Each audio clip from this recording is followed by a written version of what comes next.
Green Meadow Series, Old Granny Fox. Brought to you by Project Gutenberg ebook of Old Granny Fox by Thornton W. Burgess.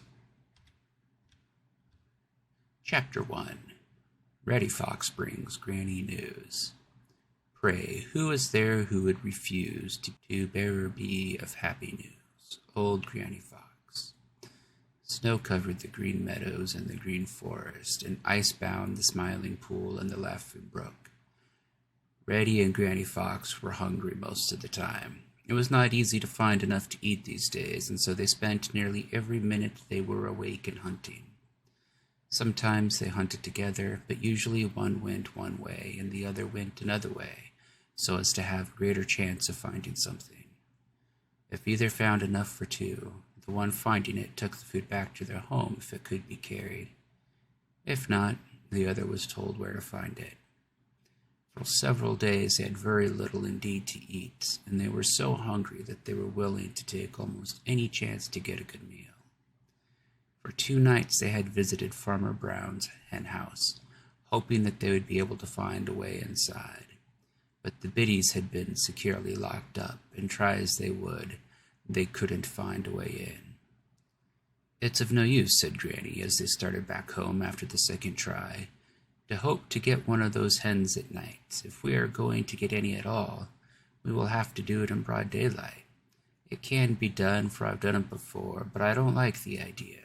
We are likely to be seen, and that means that Bowser the Hound will be set to hunting us." "Pooh!" exclaimed Reddy. "What of it? It is easy enough to fool him." "You think so, do you?" snapped Granny. "I never yet saw a young fox who didn't think he knew all there is to know, and you're just like the rest.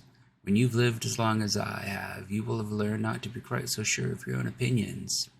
I grant you that, when there is no snow on the ground, any fox with a reasonable amount of fox sense in his head can fool Bowser. But with snow everywhere, it is a very different matter. If Bowser once takes it into his head to follow your trail these days, you will have to be smarter than I think you are to fool him. The only way you will be able to get away from him will be going into a hole in the ground. And when you do that, you will have given away a secret. That will mean we will never have any peace at all. We will never know when Farmer Brown's boy will take it into his head to smoke us out. I've seen it done. No, sir, we are not going to try for one of those hens in the daytime unless we are starving." "I'm starving now," whined Reddy. "No such thing," Granny snapped. "I've been without food longer than this many a time. Have you been over to the big river lately?" "No," replied Reddy. "What's the use? It's frozen over. There isn't anything there." "Perhaps not," replied Granny, "but I learned a long time ago that it is a poor plan to overlook any chance.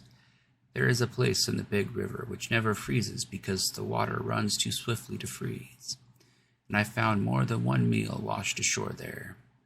You go over there now while I see what I can find in the green forest.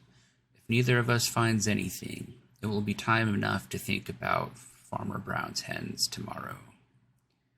Much against his will, Reddy obeyed.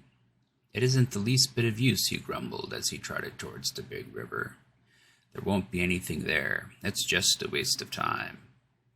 Late that afternoon he came hurrying back, and Granny knew by the way that he cocked his ears and carried his tail that he had news of some kind. "Well, what is it?" she demanded.